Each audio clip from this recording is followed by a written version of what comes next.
Hello, hello. Welcome to our, when I keep counting, I think this is a fifth recorded episode of Empowered by VICTRESS. I should probably stop doing that at some point. It's like when you have your kids and you like count It's how many months they are. it's still an infant. It's fine. You can keep doing it until we're like at let's go to 12 and then you got stuck. Well, I have Stasi Grenfell with me today. She is my business partner, my right hand, my left foot, my right foot, in all things business, fitness, friendship, all the things. And she begrudgingly agreed to let me just like interview her. We will tell our story in the future. But I think that, as we were listing this list of like all of these incredible, talented, smart, educated, motivated women, I mean, Stassi falls on that list. And I think that it's important that we interview you from your expertise and your knowledge, but also just your personal experience. So thank you for doing this for me and you. Of course. Okay. Well, we obviously spend a lot of time together. So there's a lot of things that I know about Stassi, but I wanted to just give a like background, start with like childhood and then move forward. I've got a generic idea of questions, but also we could let this conversation go anywhere. So, Okay. um, can you tell us a little bit about your background and where you grew up? Absolutely. So I was born in Lincoln, Nebraska, but when I was born, we lived in Murdock, Nebraska, which is about 25 minutes west, kind of in between Lincoln and Omaha. We lived on a farm property. It was attached to farmland. We didn't own the farmland, someone else farmed it. But we had barns, a big four square home. It was a really cool experience. I lived there until I was 4, and then we moved to the East Coast. So my dad was an attorney and he got headhunted actually to work for a pharmaceutical company. So the East Coast is kind of like the mecca of pharmaceuticals. So that brought us out there. We lived in Pennsylvania for a year and a half, and then we spent, I think, almost 8 years in New Jersey. It was a really cool experience. I have a lot of amazing memories. We ended up moving back here when my dad lost his dad, and my grandma needed support and help, and so we decided to move back. I think he was also getting worn out and burnt out with travel back in the day. We didn't have Zoom, and he actually managed animal health in Europe. So he was in Europe all the time. And my mom was pretty much raising us on her own. And so they made the decision to move back here in 2000. Oh, no, it wasn't even 2000. It was 1998. And then so we've been in my family has been in Nebraska and since then. So So, and where'd you go to middle school? I went to Lux Middle School. I actually moved here in 6th grade, like right the summer going into 6th grade. So I went to Lux, which is on the east side of Lincoln, and fed into East High School. So I went to East High School. East High School. Yep. And then I know a lot of people are like, I know Stassi through East, but like East is massive. So that's not exactly like some good context there. I am Um, I'm terrible at remembering people from high school. So sometimes people are like, "Oh, I went to high school with you." And I'm like, "Oh God, I don't remember."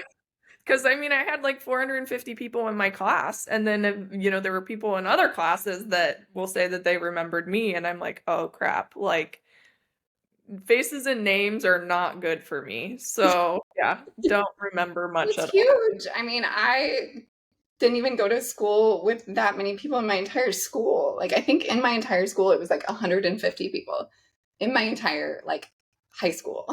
Like It's so it was fascinating, like yeah, hearing people's experiences versus large a big school, small school. school, mid-sized school. It's all very different. Yes. And then you went to college, you walked on for softball. What sports did you play in high school, club wise, and then obviously like taking that to college? So, up until 9th grade, I pretty much played everything. The only sport I never really played was volleyball, which is weird because I'm built like a volleyball player. We lived on the East Coast. That's too bad. Did you play volleyball? Oh, I get it all the time.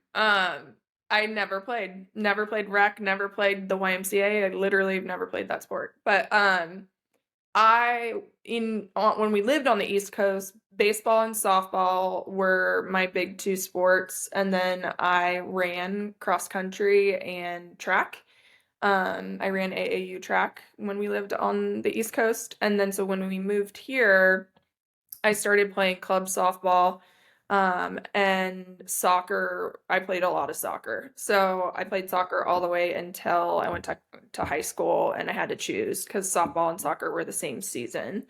And so I was definitely a better softball player than I was a soccer player. And so I played softball, basketball all the way through my junior year, and then I ran track. Track was more just for fun and to stay active. I wasn't very competitive with it, but it was fun. I enjoyed it. To skip out of school? Because apparently, when you're in track, you don't go to school your last semester of high school.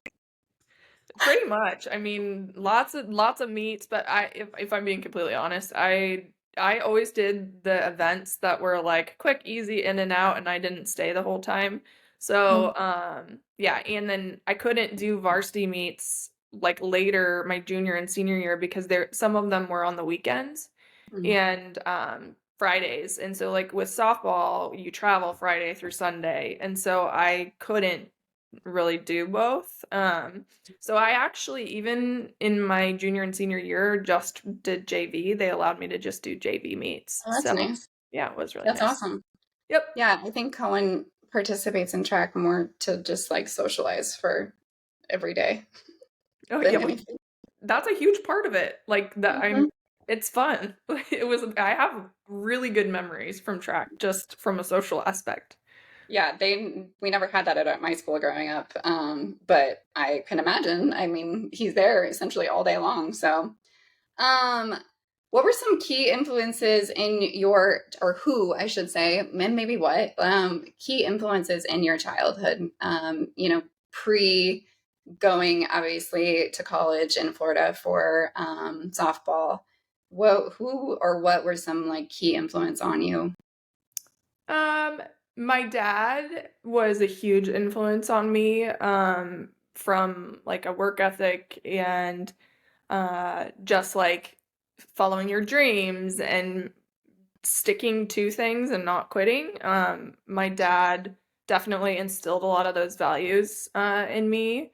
I looked up to him a lot just because he had, had multiple different careers. He had been involved in the Navy. I mean, he was in the Navy. My dad went to Vietnam in the Navy, and his experience, and he always used to talk about how, he was kind of wild and crazy in high school, and then the Navy straightened him out, and he ended up going to law school on the GI Bill, and he had a very unique upbringing himself, and he came from nothing.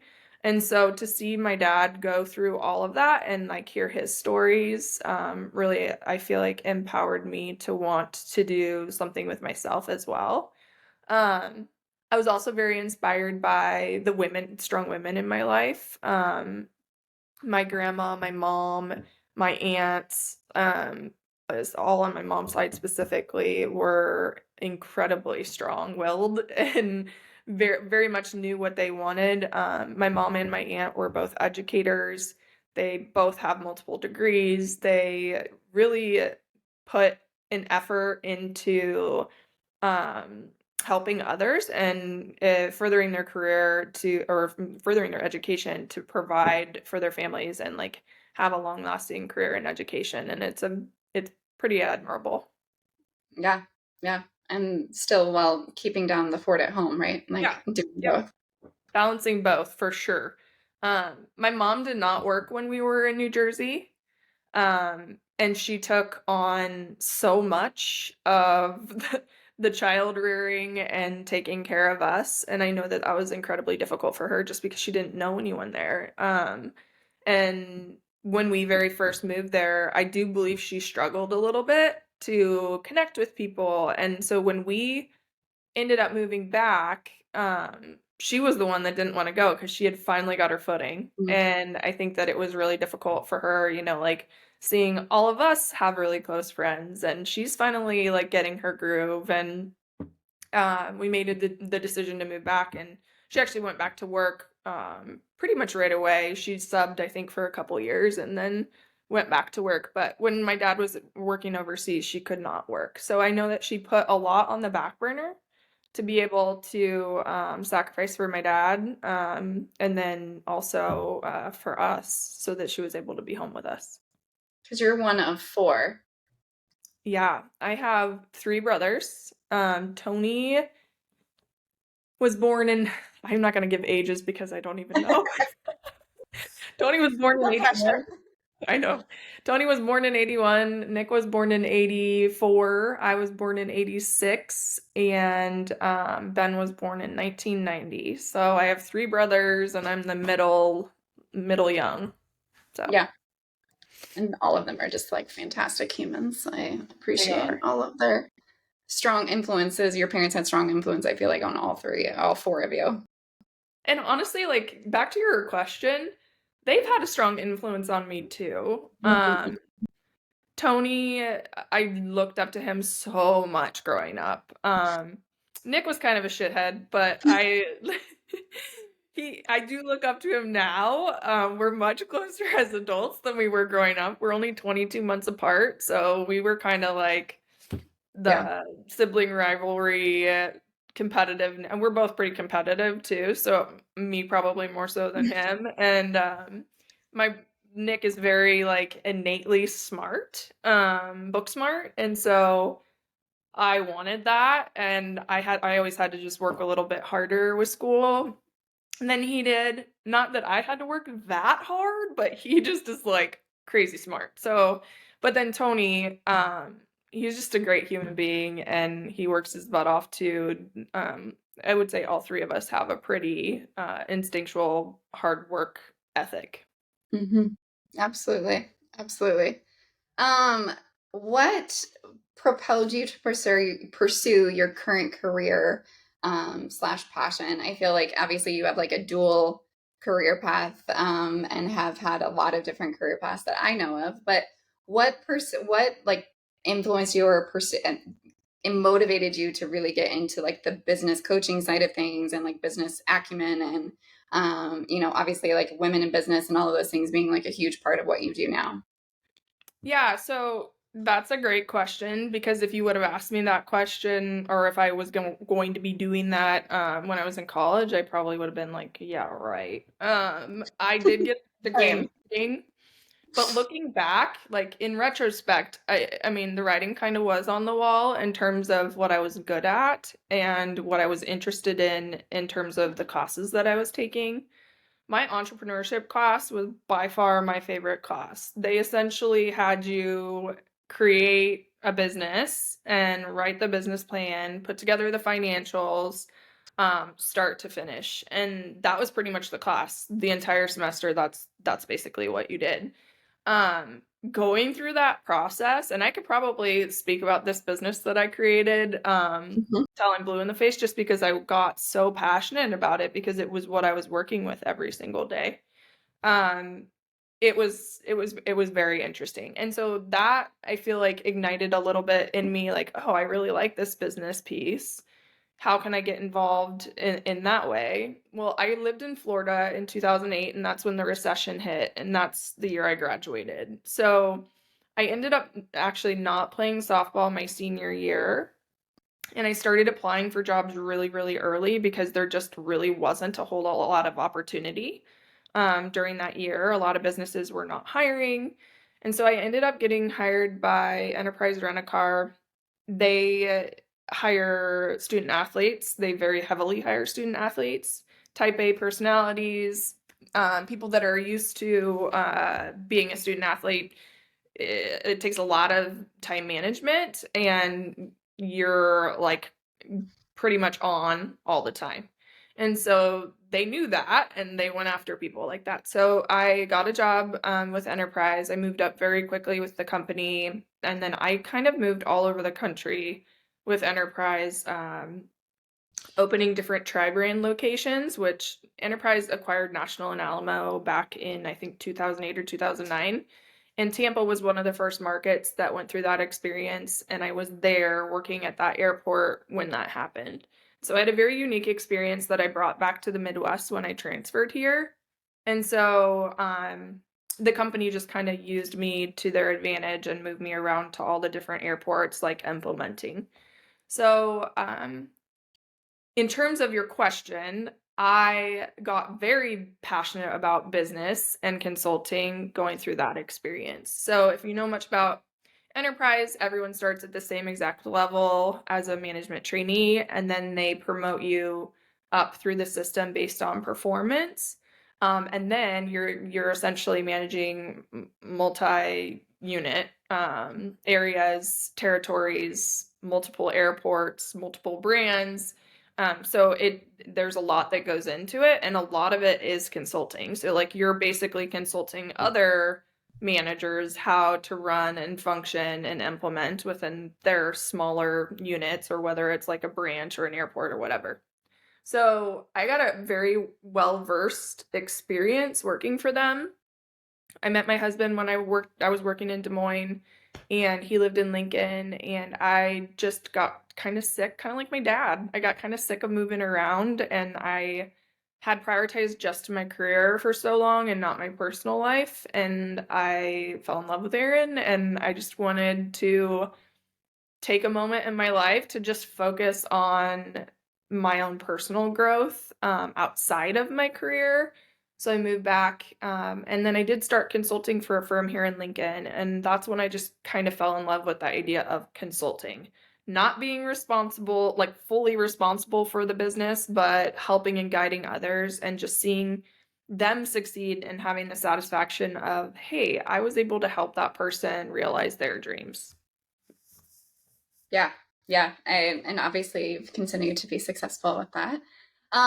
What has been the biggest challenge that you've faced within, I guess, like finding your calling, finding your career, what you feel like you were supposed to do with your life now, which I feel like you're doing within Victress, but also within Reach. Like, what was the biggest challenge, like distracting you or like pulling you away from that?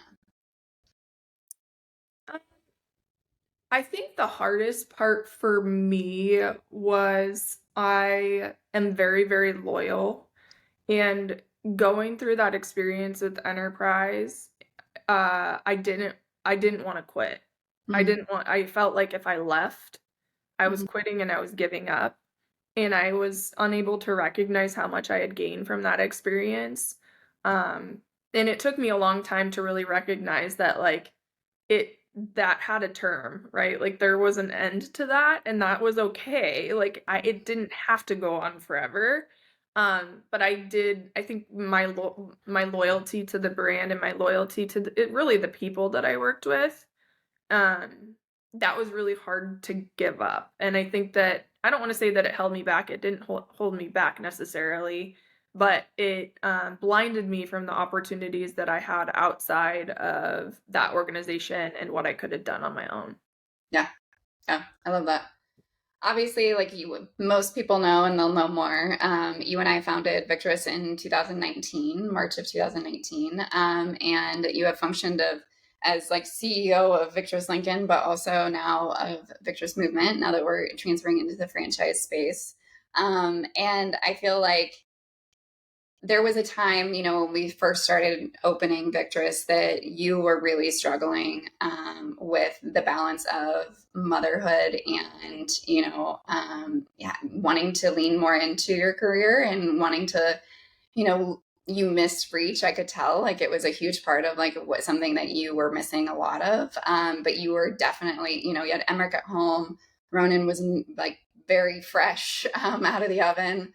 And if you wouldn't mind maybe speaking to that experience a little bit, just in like regards to like how you came to the decision that you ended up coming to, and how you have felt before and after that decision. Yeah, so Reach came to be into 2017, right before I had Emmerich, with the intention that I would still have some sense of identity outside of just being a mom and a wife. I think it's really hard when like in today's day and age, most women that go to school and they have an idea of what their profession is going to be, they focus on their profession for X amount of years or X amount of time, and then maybe they get married, and then maybe they have kids, and everything just kind of happens together, and some people leave their position to be able to be at home, and that is what we decided to do for our family. But I uniquely thought that it would be good to just have that outside sense of identity. Like, I felt like I needed something other than just being a mom and being at home, to be able to kind of fill that cup, right? When we opened VICTRESS, had already been doing the consulting piece, and it was working really well. I felt like there was a really good balance, which was awesome. And I did feel like I could take on more, but I only had one child at that time. And And it wasn't running. Emmerich was an angel baby. Like, he really was. Like, dude slept 13 hours a night. I'm like, and I remember looking at Aaron like, this is not normal. Like, this is not what a normal child is like. We're very lucky. We could probably count on the next one being a little bit more challenging. And boy, was he more challenging. So VICTRESS, but I was pregnant when we were going through building VICTRESS, and I had no idea what it would be like to transition from 1 to 2. I did know that there would be challenges, but to transition from 1 to 2 and simultaneously open a brick and mortar business, which I will say, Reach and VICTRESS are very different in the way that they function. And so being brick and mortar versus being at home and being able to like make my own schedule and, take digital calls and all of it, it's very, very different because it was just me and you. And we were physically at the gym all the time. Um, I don't necessarily regret it because VICTRESS truly changed my life. And I really feel like being there during that hard, difficult time of that transition from 1 to 2 actually saved me in a lot of ways. Was it super challenging? Yes. Do I wish I would have actually taken a maternity leave, at least just for a few weeks? Yeah. Because I do feel like even some of my recovery and physical challenges, the stress of everything definitely contributed to that. So no regrets, but definitely have learned a lot from that experience. And I think that this subsequent pregnancy, or my last pregnancy, I guess I should say, I tried to do it the way that I would coach someone else to do it. So, I mean, fast forward to you deciding to send the kiddos to daycare. I know that was something that was definitely, um, not an easy decision for you, right? Like, from a family values perspective, from family dynamics perspective, from like all those different things, like, what did you toy with and what did you struggle with to like finally decide to like choose to like put the boys in daycare, and so that allowed you the freedom to kind of go back to your career? Yeah, I think I feel I that's a great question.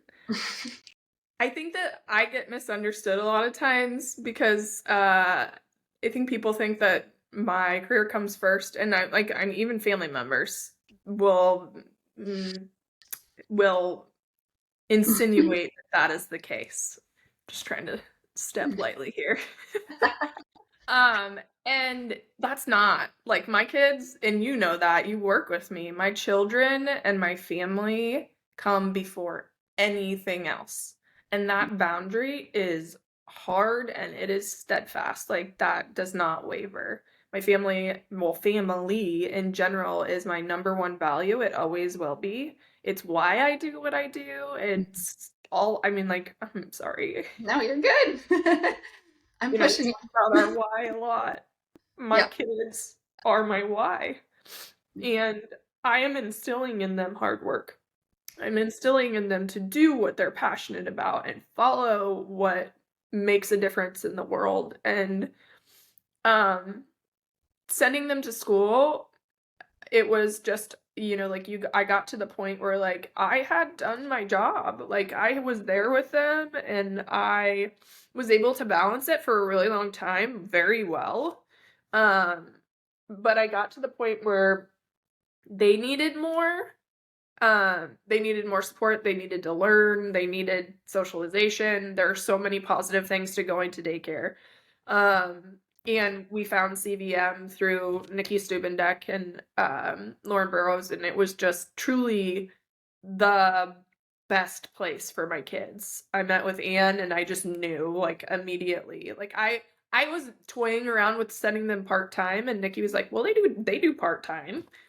And then when I talked to her and I went in there and I saw these kids, it made me feel like at home and incredibly comfortable. And so we ended up sending them full time, which is, it is a little bit different of a schedule. I don't know if anyone that's listening, it's like Montessori is not your typical daycare schedule. I take him at 8:15 and he gets picked up at 4:30. But for what my schedule demanded at work, that was totally fine because I could really make my own hours. And that just allowed me then to like go all in with VICTRESS and with Reach, and just expand my own knowledge, but then also share my knowledge with the community. Yeah. Um, do you feel like, did you have a sense of relief when you were like day one of like going back to like working? Or, I mean, I know I remember seeing you, but like, did you have a sense of relief? Did you have a sense of anxiety or both? Or like freedom? Or what was your emotions around that? Uh, A little bit of all of it, actually. I mean, I was worried about sending Ronan because Ronan went directly to, so Ronan's a rare bird. He's a very challenging child, but he spoke and he potty trained really fast. And so they actually put him in the older kid's room where he wasn't even 3 yet. And you're supposed to be 3 when you go, but we felt, like myself and the director felt that he would do better with his brother, and I think that scared me a little bit. I was just worried about that, not only for his sake but his brother's sake, because they had already been together, right? Like So the close in age whole too. right. And I wanted them both to like gain a sense of independence, which they ended up doing, but there was a little bit of a transitional period with him. So that was a little bit concerning at first, but ultimately, like having time and capacity to just even think was like, oh my gosh, like what is this life? I wasn't used to it because, having 2 toddlers at home 18 months apart, is insane. It's intense and it's like nonstop stimulation. And like, I remember telling you guys like you're probably going to get really annoyed with me because I needed that constant like stimulation, but I was able to really like balance between Victress and Reach and not like overdo it on either side. So yeah, it ended up working out great and the difficult emotions went away pretty quickly. Yeah. Yeah. And I mean, I know we both function from a place of like believing that when we're able to do what we feel like we need to do personally, that we show up as better moms. And a lot of that is in the way that we're choosing for our careers and prioritizing those things. And that may not be everybody's path. And we support any path that any woman chooses for herself. Absolutely. But career path wise, this is definitely, your calling. And I think that your boys are just like continuing to like you said, see that and emulate that. And, know that, I mean, it's so cute when they like see the bee. Like Ronan was in here the other day and he was like looking at the bee and he was like, what's this? I was like, you know what that is. What is that? He's like, it's VICTRESS. I was like, yep, that's right. Good job, bud. Like they know it. They breathe it. They see it. And I think that it's a hard choice though. I know you really struggled with like deciding to, send them to daycare. Like it's not easy. It's not a easy choice, but I feel like, it was the right choice for you guys. It doesn't mean it's the right choice for everybody all the time. No. I just I now show up so much better for them. I'm more present when they are with me. I'm able to create more boundaries with between work and home.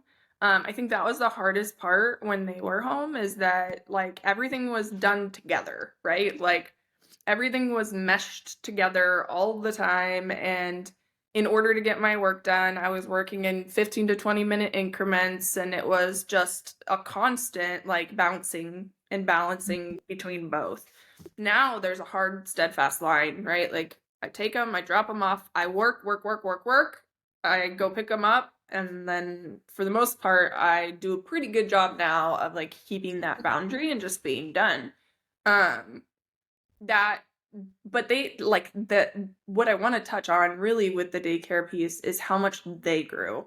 I Yeah. didn't anticipate that. I really didn't. I thought like, oh, they're gonna be more socialized and I Mhm. mean, Emmerich, I just he was struggling with speech, he was struggling just like figuring things out, and I don't want to say he was slow, but like he's a very introspective kid, and it was hard for me to get him to communicate clearly with me and him to use his words the way that he needed to in order to really communicate his emotions. He did like a complete 180 in like 6 months. And so I just seeing him thrive, and Ronan did too, but Ronan obviously was younger. So it was a little bit more in line with his age. And he also, like I said, he progressed faster with speech and some of the other things. So, um, Montessori has been truly a life-changing experience for our family, and I am so excited for Penn now to start experiencing it this fall. So, Yeah. Well, I know, and again, we're going to have further conversations on this in regards to your Victress experience and my Victress experience and all of the things that we have personally experienced, not just by owning and operating this thing, but also by, our individual lives and how they've been impacted. I know you've been through two pregnancies in your Victress journey. And what also I think some people are aware and some people may not be, but you also were dealing with a ton of women's health issues at the time, as well as, infertility issues too. And I know how hard serving women in that space was for you at times along the way. I know how challenging it was to even walk through those doors some days because of the things that you were facing and the challenges that you were having. To see, to be so overwhelmingly happy for members that are pregnant, but also like feels so deeply that loss and that missing piece of your family. Sorry, I'm gonna make you cry. But I think that it's important to just talk about, I mean, what you went through personally, but also in regards to like who you were serving and the demographic that you were serving. Is hard. I mean, there's a lot of women that, work in this profession, whether that's, pelvic floor PTs all the way through that, are serving women and struggling with their own women based issues. So, if you wanted to share any thoughts or perspectives on that experience and that stage of your life, I know, we could take this in regards to feeling like maybe a little bit of betrayal by your body or anything you're comfortable with. oh gosh. What a loaded question. No, I'm gonna go there. I no no I very gladly will talk about it. I think it's important to talk about. Well, first and foremost, I need to thank you for carrying the weight of all of that, because as a business partner, having someone go through the things that I was going through. And I mean, like, I also want to add in during all of that time, we found out my brother was an addict. And all of those challenges, those emotional, situational challenges in my life compounded. And I will tell you all that Stacy picked up the slack for my inability to emotionally connect on the level that I needed to. Our business requires emotional connection. So if you like, you can tell if Stacy or I, the leaders of VICTRESS Lincoln at the time, you could tell if we were disconnected. So and we both, I mean, it's like a marriage. Like we both have picked each other up at different times in terms of where we're at and our like journey of life. That is the beauty of business partnership. And so I commend you for helping me through that in that way. I didn't expect that. But empathy is a very high strength for you, and I think that you could feel what I was going through, and definitely took on that leadership role and were able to help me through it, in especially in that way in terms of our business. So in regard to loss and being in this space, it was hard, like unbelievably hard. There were some days where I just didn't want to be there. I remember, especially around the time, so, and I'm sure Sharice will probably listen to this, but we were due the same day. So around the time that she had her child, her last child, it was very difficult for me to be there. And it was very difficult for me to see her that pregnant.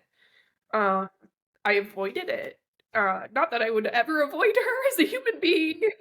She's lovely. I love her to death. But it was difficult because I knew, like, gosh, I could be there, but I'm still struggling to get pregnant. I'm still not even pregnant again at that point in time. It was so hard. I then I ended up actually getting on an antidepressant around that time, and that did help a ton, because of all the stuff with my brother. That first loss, it was very compounded in a very short amount of time, and I think the meds are something I probably should have been on my entire young adult life.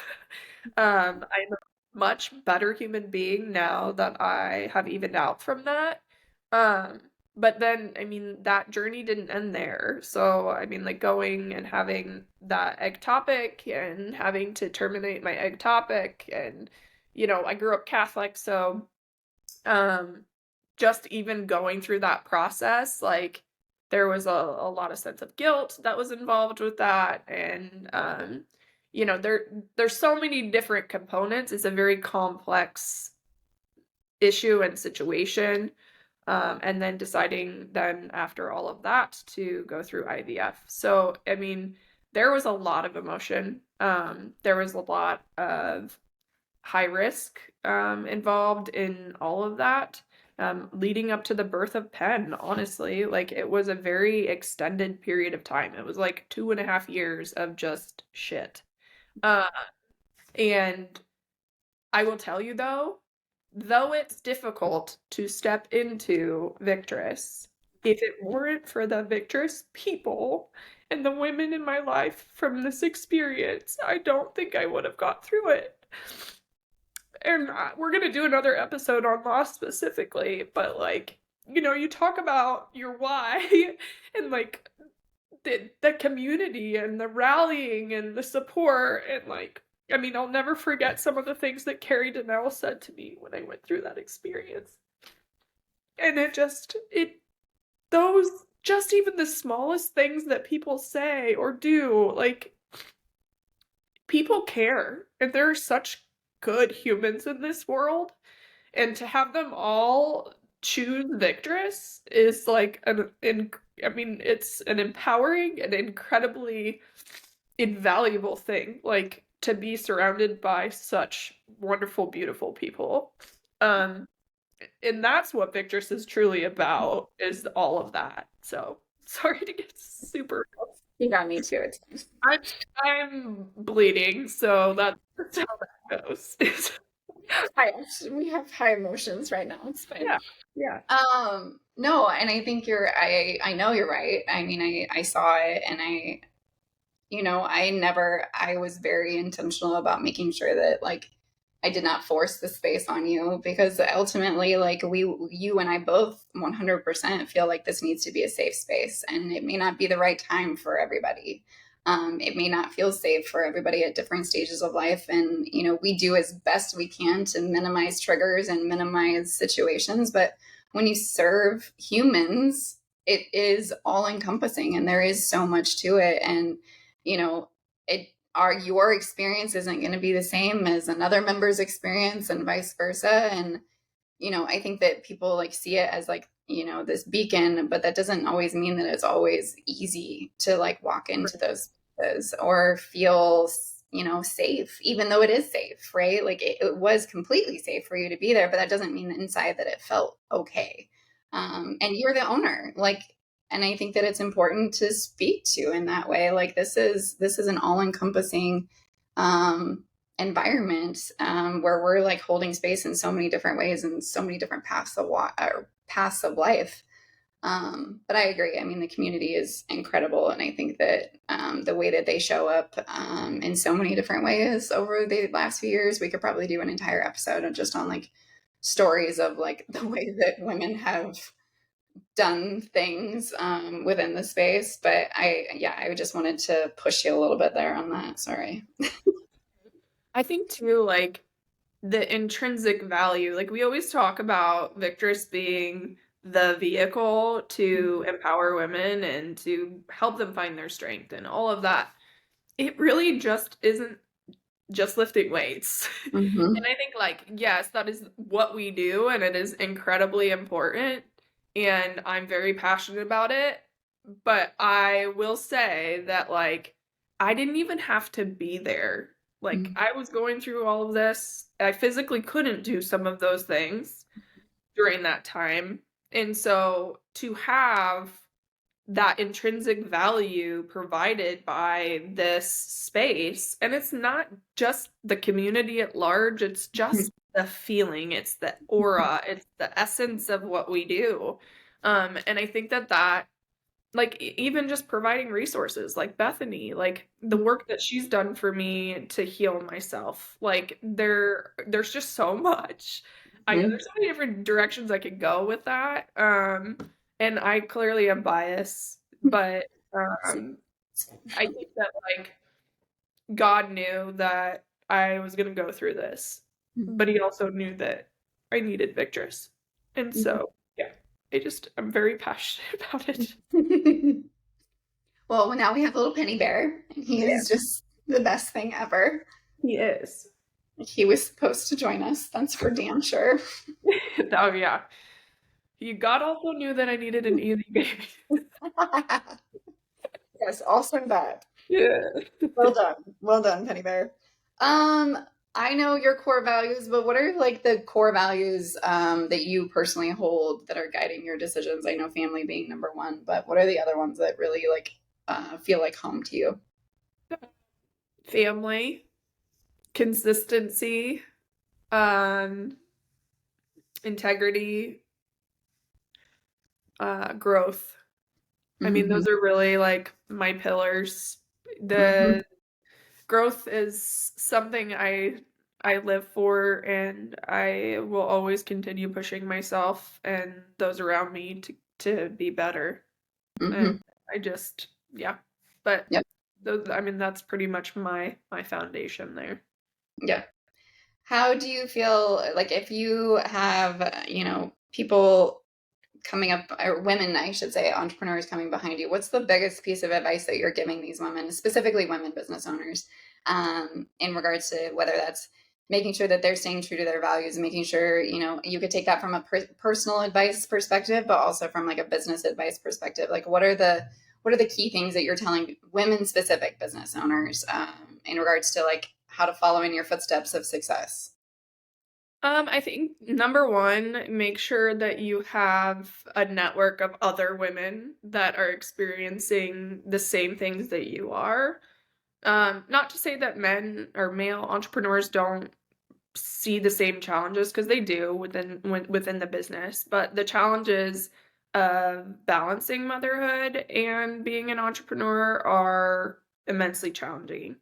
And having a network to be able to lean on and ask questions, and you and Marissa were talking about this on the last episode, like that is incredibly important. And it does take a village. Whether you're an entrepreneur, whether you're working a 9 to 5, or you're a stay-at-home mom, it still takes support and being okay with asking for help.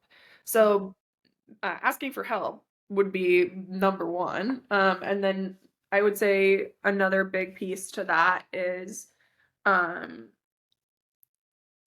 not not paying attention to the glass ceiling. Like, I think that as women, we get overly concerned about our limitations that society has put on us.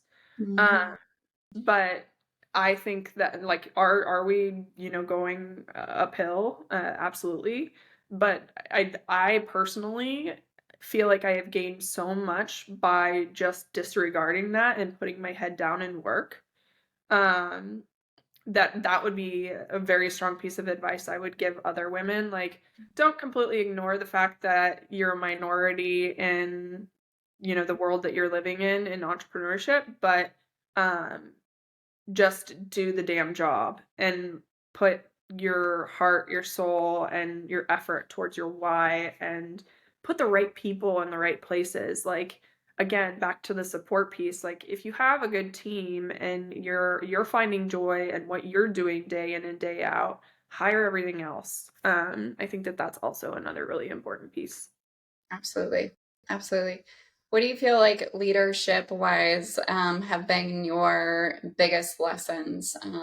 You know, obviously, like we've talked about, like being in a partnership, being unique, and then being used to working on our own in different ways.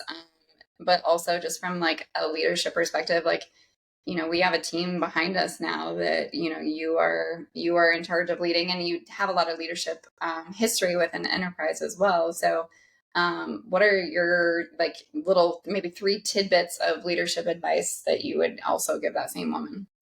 Uh, Number one is listen, actively listen. Listen not to respond, but listen to actually gain the knowledge from the individual that's giving it to you, whether that's an employee or a client or anyone involved. Um, Everyone's going to have perspective, and accepting the perspective of others is only going to make you a better leader and be able to provide the support that that individual is asking for or needs. So, listening, number one. Number two, have empathy and understand that everyone has a completely different capacity. So, that is something that I really struggled with, and I would say that I still struggle with. My capacity is much different than other people. Um, and with certain things, my capacity sucks. Like, if I'm reading something, don't talk to me because I will not respond. So that, I mean, that's just one example. But really what I mean is, like, I think we expect, like, human behavior is to expect what you expect of yourself of others. And I think as a leader, you have to expect that people are going to react, act, and have completely different strengths than you. And so I think that understanding that and having empathy in situations, whether it's a challenging conversation or maybe you made a bad hire or whatever, like you have to have empathy for the person on the other side of the table. And then I'll give one more. I think just having fun. When it's not fun, it's not worth it, right? Like, and when you stop having fun, it's time to reevaluate. So, those are my three Yeah, I pieces. love those. Those are perfect. Um, if I was me, 6 years ago, 7 years ago, and I came to you and I was like, I have this idea of the business. Let's say it's not VICTRESS. I have this business idea. What would be your first piece of advice? Like when whether that's a new client that has maybe a new business concept that they're bringing to you, or let's not do a scenario where they already are established, because I want it to be very like, what are the first things that you're looking for, whether that's in their concept, and then also like after that, like if we're okay with the concept, like what's their step one, like how do they even start a business? Because I think there are a lot of women that like just start their, like I call them like a Venmo side hustle, like where it's just they're doing what they're doing, but we're just utilizing Venmo and we're moving forward from that perspective. So from a scalability standpoint, obviously, if they're coming to you, they're looking at starting to make something more legit. What do you look for, and then what is your first steps? Well, the first thing that I usually do is a feasibility and a viability study, right? Like, will you be able to actually turn a profit doing what you're doing? That's just from like a financial management slash, is this an actual business, right? Like, a lot of people have great ideas, but they don't necessarily look like a legitimate business on paper. I also really like to ask, like, is this your passion? Because if this is your passion and you're turning it into a job or a business, it could change things for you. And so getting them to recognize that, like, if they're going into it for the wrong reasons, it could backfire because there's going to be days that they absolutely hate it and they have to be okay with that going into it. So I am kind of a hard ass when it comes to that, in making sure, like, you got to be really confident that this is what you want to do. I think sometimes people have a glamorous idea of what business ownership looks like, but business ownership looks like an empty bank account. Business ownership, and when you're doing it right, honestly, like, if you're scaling, you know this, right? Like, if you're scaling, you're spending everything you got in order to scale, right? And so I think getting them to understand the not so glamorous parts of business ownership is really important too. Um, but the in terms of, like, does this business work? I take them through 1 to 3 year projections, and then we do a visibility or a feasibility and viability study to ensure that, like, it is going to be profitable. They are going to be able to make a reasonable salary. We also don't want them, like, ultimately, when you start a business, you want to generate wealth. And that being, like, whether it's selling the business and like exiting eventually, or like actually making more money than just the salary that they would be making in their former job, right? And so I want to make sure that we're looking at their numbers and ensuring that, and whatever it is, whatever their goals are. Like, what is your goal? If Mhm. your goal is just like to, you know, spend 15 hours a day doing this, and or I'm sorry, 15 hours a week doing this hobby and make a few extra bucks on the side, I will gladly help you do that. But if you want, like, if you really want to scale, if you really want to have like a multi-million dollar business, like, putting everything on paper and having a strategic plan is incredibly important. So, just understanding the goals of the business owner and what they want from Yeah, the endeavor that they're going into. sounds familiar. um, and then what? And then what? Like, so do I mean, like, let's play complete ignorance here. Like, so what's step one in regards to like making this a legit thing? Like, now we've done the projections, we've done, the viability or feasibility studies. Like, what's next? So, essentially, we would write a business plan. So, I use the business model canvas, which is a very simplified version of a business plan, where you're identifying key partners, customer segments, cost structure, revenue streams. And that's really just like a snapshot of your business and what it looks like in terms of its function. Um, then we would go through a hiring plan. What does that look like? Who do you need? Who are your key partners? So that's incredibly important as well. And then interviewing process. If they need to hire people, I will help them through that experience. Brick and mortar, so location search, negotiating a lease, making sure they have funding. If they need funding, if they're funding it on their own, or if they're bootstrapping it, it might look completely different. Every single situation is completely different. And so, from a consulting perspective, I'm approaching each business owner and each plan specific to what the needs are for them as the individual business owner. So, some of them might have business acumen, some of them won't. So it just depends. I do a lot of teaching too. A lot of it is just like guiding them and giving them the step by step, like, okay, this is what you need to do next. And then I use a project management system in order to help them through that. And then I mean, you're missing one part that I remember the first thing you told me was like, well, we have to make sure like you have a name for it. Like you have to Oh, name. yeah. I mean, I mean, there's branding like a is step to that. important. Like I don't think people realize like there's things you have to do. Oh yeah, actually, I'm going through the branding process with a client right now, and she wants a very simplistic name, and we've gone through probably 5,000 words, and I think we've got it narrowed down. Mhm. And I mean, like it's hard sometimes. And then you have to file it and make sure it's not taken, right? Like Oh yeah. Yeah, there's a lot. I mean, like you have to check with the USPTO, you have to check with the state, you have to check to make sure that it sounds good. You have to check to make sure that like people can't misconstrue the word or the name.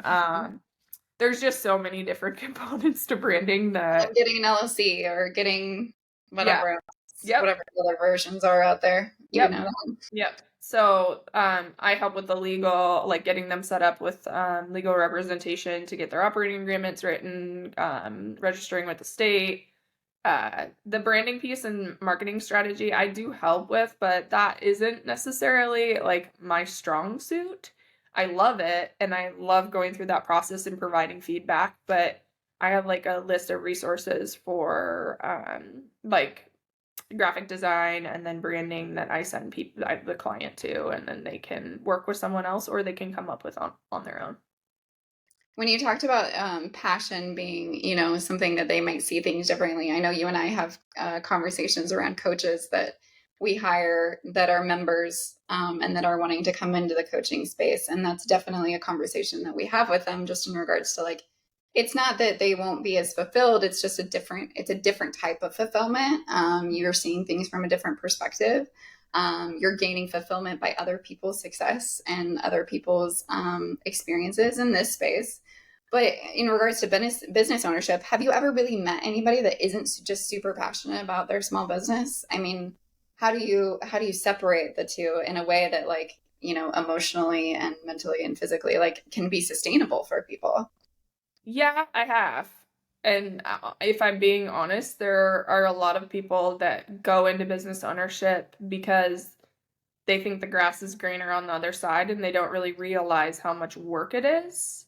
Mhm. Um, and I don't want to say they're lazy necessarily, but they're not willing to do the work that it takes to actually like run a successful business. Um, Ultimately, it's front end work. Like if you do it the right way, and this is how I articulate it when I'm meeting with a new client. If you do this the right way, and you lay a foundation, and you put like processes in place and automations, and hire out for the things you don't enjoy doing, all of that it's pretty easy. But it does, and I remember sitting and telling you this too. That front end is real freaking hard, and it does take a lot of time and a lot of effort. It took VICTRESS several years to get functioning and rolling on its own, and still like software changes and like new automations, new things that we can implement. The industries are shifting. Like there are changes that happen and that you have to adapt to. And I mean like we failed in that way and we're still adjusting, right? And so I think it's just really painting a picture, and I'm making business ownership sound terrible, but it No, really isn't. I not at mean, all. the intrinsic value that you get from being a business owner and like building it on your own is invaluable. Like it's one of the most rewarding experiences. Um, I would do it for free. I say that all the time. I truly would do it for free. And I love seeing other people open their own businesses and have their own success. Like it really fills my heart to see, like I'll use Alexis from Grazing Gouda as an example. Like this is a girl that was working for Huddle a year and a half ago and wanted to scale her business, and she literally took every piece of direction that I gave to her and put it to work, and she is doing an amazing job. She's killing it and I'm just incredibly proud of her. Yeah, I saw her yesterday and she was like, I'm not really sure how I'm going to survive graduation weekend. I was like, oh, girl, I I can mean, only imagine. Yeah, I mean, and that's how it goes, especially when you're growing, right? Like when the orders start coming in, that's when it gets intense. Yeah. No, No, she's and I think same. I've always said like I would do this for free. Luckily, we don't have to. But and I think that we provide a lot of value to a lot of women, and to ourselves. But the passion work side of it is, we're very fortunate that you get to do what you love day in and day out within the VICTRESS space, within the VICTRESS franchise, within Lincoln, but also within Reach. Like I'm very lucky that I still get to do what I love, within the fitness space and within connecting with people and with, fostering this mission that is like so deeply rooted in both of our DNAs at this point. yeah. Um, but how do like just a piece of advice on like trying to find the balance there, of how to separate, maybe some of that passion, when you have to make hard decisions, when you have to, as a business owner, like there's been times where we've had to make some tough decisions and or implement things. I mean, we survived COVID, we've survived all these different things, and sometimes the passion side of it gets a little blurry, when the hard stuff happens. We've talked just recently, great times are consistently connected to their why. So how do you advise people on finding that balance as a business owner? Um, Honestly, having conversations like this and meditating and talking to people in your life that you consider confidants and that can give you honest feedback, direction. Like, I have just a handful of people in my life that I feel like I can have those conversations with. And I think because like you and I, the why is so ingrained in who we are that it is easy to come back to that. I do also feel like being in a purpose and mission focused business, like what we do, is very tangible. And it's something that we can like really we can lean on that tangibility of our business. And so I do think that that's incredibly helpful. Um, but writing it down, finding ways to meditate, like doing different things outside of just like being in the space, sticking to your own personal values, making sure that you are also doing what you need to for your own mental health, whether that's exercise, seeing a therapist, doing holistic health, like meeting with someone like Miranda Store, those types of things I think are really important to making sure that you're reconnecting back to your why. Um, yeah, that's a hard question because I mean, like, I still Yeah. struggle with it, I mean, at times, um, and Do it's you hear hard. that complaint from your business owners that you coach? Yeah, oh, yeah, that's frequent. I mean, that is a very common issue, like, "I'm having a bad week, I hate this," "Our sales are down," this, that, and the other, like, that's very common. I think too, like, emotional intelligence plays a lot in that. I'm obviously a very easy to emote person. Like, I cry very easily. But I will say that I have learned over time to separate my emotion from business decisions and separate my personal relationship with the conversations that I'm having with employees and with business partners or key partners with our business. That's it's not easy to do and it's something that takes a lot of practice. I still get emotional when certain things happen, and that's normal. Like, it's okay to cry. Like, I think that Mhm. that's also something that needs to be talked about more in business. Like, um, Tina Fey, like, she made a comment about I forgot which book it was. It was in one of her books about crying in a meeting, like it'll scare the shit out of the people in the meeting, and it's true. Like, I remember when I used to get emotional. It means I care, but I used to get emotional when I worked for Enterprise when I was younger, and I knew it meant I cared and I was passionate about what I was doing, but it did scare people because I would get so emotional about like and passionate about not even really the biggest things, right? But it's just because I wanted to do well, and I wanted my people to do well, and I wanted to take care of them. But like as I've gotten older, I've realized that like taking a step back, letting the emotions process before either speaking or acting on, and I'm not perfect, like that shit still happens to me, and it probably always will. And I don't want to say it's hardened me, but it's gotten me to the point where like I can say, okay, I feel this way because, but what can I do better, and how can I approach this conversation in the best way possible? Mhm.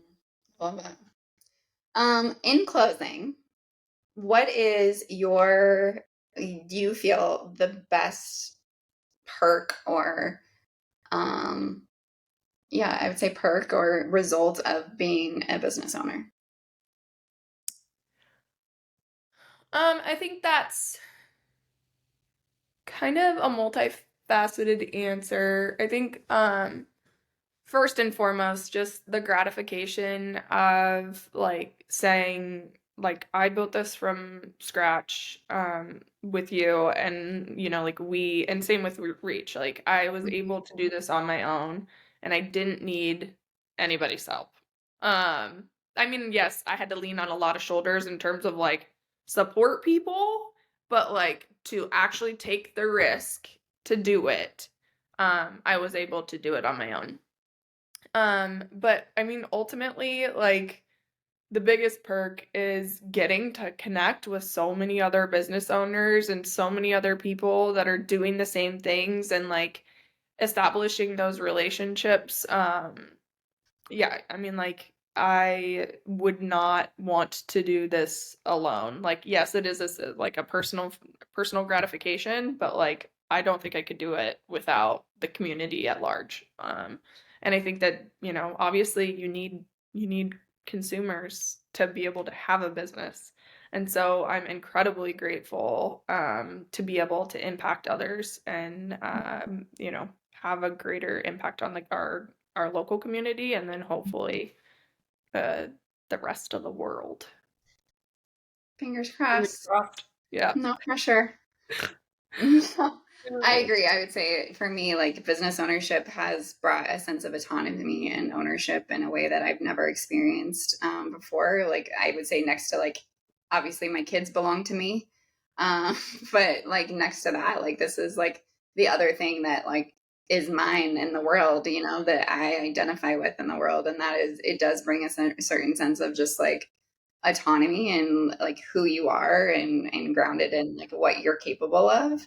And also, yeah, the community aspect of it, but the flexibility. I mean, it wasn't always easy to be like flexible, obviously, like in early stages, like the grind is always there, but we also have been, as you know too, like my children and my family is absolutely like a huge priority for me. So to be able to be present in my kids' lives at the capacity to be able to pick them up from school, to be able to be around on the weekends to watch sports, and be around in the evenings to sit around and watch TV. Like those are all like things that I definitely don't take for granted, because there's been times in my life where I wasn't able to do that with them. And I think business ownership has also like given me that. And, and I'm sure you talked with your clients about that too. Like it's hard right now, but the payoff in the end is so worth it in regards to like the front end versus the results. Yeah.